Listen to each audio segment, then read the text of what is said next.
धर्म सच्चा चाहिए। मैं अपने जीवन के 77 वर्ष के खट्टे मीठे अनुभवों को आपके साथ साझा कर रहा हूँ। मेरा जन्म एक गरीब ब्राह्मण परिवार में हुआ। जब मैं 8वां वर्ग उत्तीर्ण हुआ तो बच्चों को ट्यूशन पढ़ाना चालू किया, जिससे जो आमदनी होती थी उसे परिवार के भरण पोषण तथा अपनी पढ़ाई में खर्च करता था। इस तरह करते करते मैं अर्थशास्त्र में एमए की परीक्षा अच्छे अंकों से प्राप्त की, अच्छे अंकों से उत्तीर्ण की। मेहनत ने रंग लाया और HR कॉलेज अमनौर में मेरी नियुक्ति सहायक के प्रोफेसर के पद पर हो गई।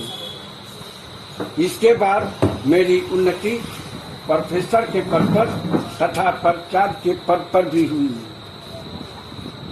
मैं कुशलतापूर्वक अपने कर्तव्य का निर्वाह करता था, जिससे प्राध्यापक, छात्र एवं कॉलेज के अन्य स्टाफ बहुत ही खुश रहते थे और मुझे मान सम्मान दिया करते थे। इसके बाद सर्विस के दरमियान ही मैंने PhD की डिग्री भी प्राप्त कर ली। धीरे धीरे समय बीतता गया। मेरे बाबा हनुमान, शिव और दुर्गा के एक प्रसिद्ध भक्त थे, जिसका असर मुझ पर भी पड़ा।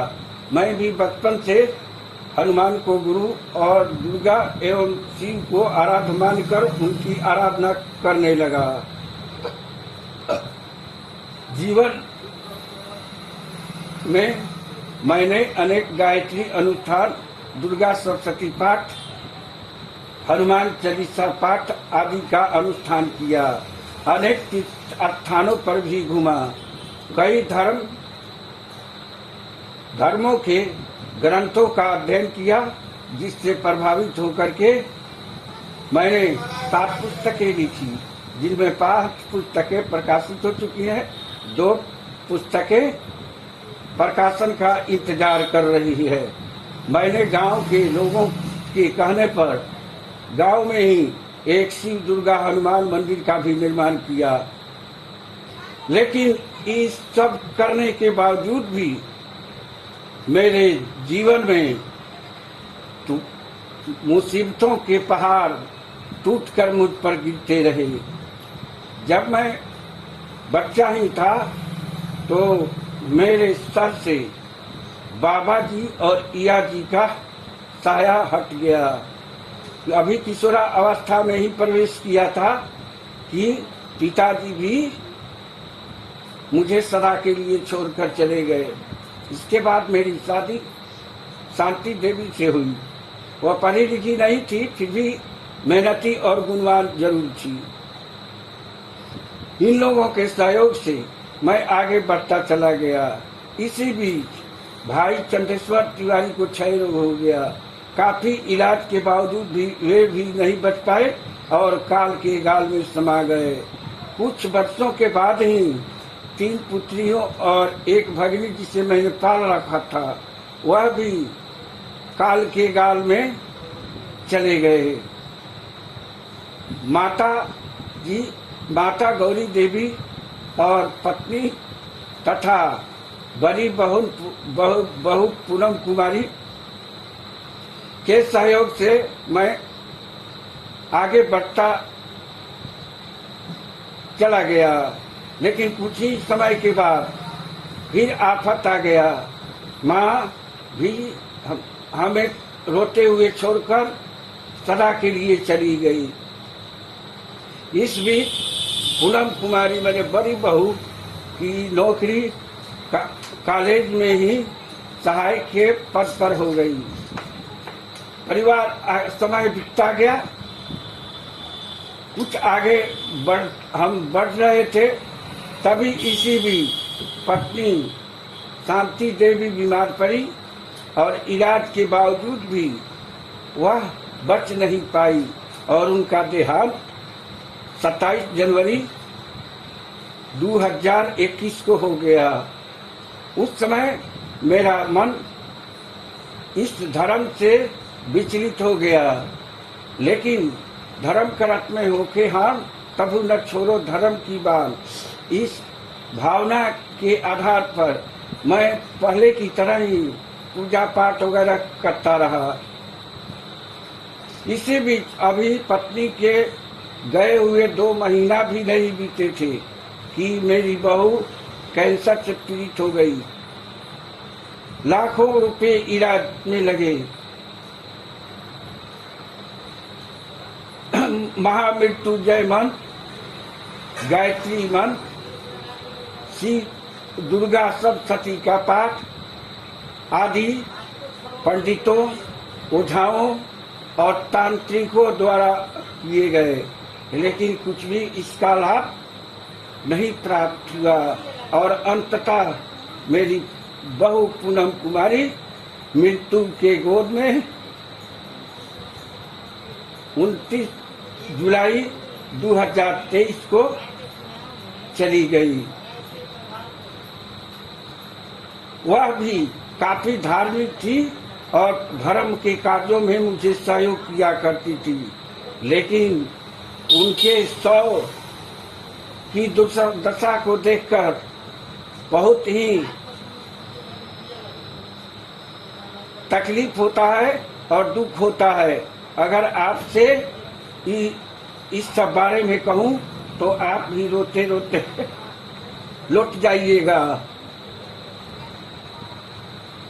धर्मशास्त्र में कहा गया है, भगवान को कान नहीं है फिर भी भक्तों की सुनता है, आंख नहीं है फिर भी सब कुछ देखता है, हाथ नहीं है फिर भी भक्तों के कल्याण करता है, पैर नहीं है फिर भी भक्तों के बुलाने पर दौड़ कर आता है।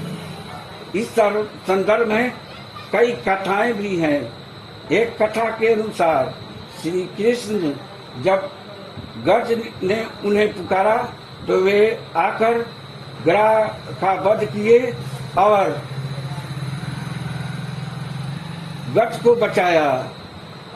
जब द्वारपति का चीरहरण हो रहा था, उस समय वे दौड़कर आए और सारियों का तांता लगा दिया। इसी तरह भक्तों के कल्याण के लिए एक काली अंगुली पर गोवर्धन पर्वत को उठाकर लाए और भक्तों का उद्धार किया।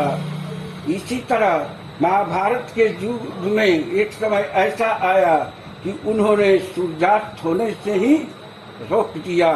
इसी तरह श्री राम ने सांप से पत्थर बनी अहिल्या का उद्धार किया और पुनः नारी के रूप में परिवर्तित कर दिया। हनुमान ने एक छलांग में लंका जाकर सीता का खोज किया और राक्षसों को मारकर सोने की लंका को जला दिया। इतना ही नहीं, हनुमान ने एक हाथ पर सुमेरु पर्वत को उठा कर लाए और उससे संजीवनी निकालकर लक्ष्मण के प्राण को बचाया जा सका। इसी तरह प्रहलाद की पुकार पर विष्णु ने खंभा से नरसिंहा अवतार के रूप में प्रकट हुए और हिरण्याकश्यप को मारकर प्रहलाद को बचाया। इसी तरह सती सांडली ने अपने पति को मृत्यु से बचाने के लिए सूर्यास्त ही नहीं होने दिया। इसी तरह की और भी कई कथाएं हैं जो संभव असंभव को संभव बनाकर भक्तों को अपनी ओर आकर्षित एवं प्रभावित करती है। लेकिन क्या ये कथाएं सत्य हैं? मुझे तो लगता है कि ये बिल्कुल सत्य नहीं है। यह लोगों को भरमाकर अपने स्वार्थ की सिद्धि के अलावा कुछ नहीं है। इससे भक्तों का कोई उपकार होने वाला नहीं है। पंडित कहेंगे, पुरोहित कहेंगे, ज्योतिषी कहेंगे कि यह तो होनीति हो गया, लेकिन मैं उनसे पूछता हूँ, फिर वही यह क्यों कहते हैं कि होनी तो होके रही, अनहोनी ना हो, तो फिर मेरे साथ अनहोनी क्यों हो गई कि मेरा परिवार इतना धर्म काज करते हुए भी तहस नहस हो गया। अंत में निष्कर्ष के तौर पर मैं यही कहूंगा कि धर्म ऐसो चाहिए जिससे जीवन सफल हो जाए। सच्चा धर्म वही है जो भक्तों के काम आए। बस इतना ही। मैं हूँ आपका शत्रुघ्न तिवारी। आपकी राय बाकी सबके नामों काट दिया।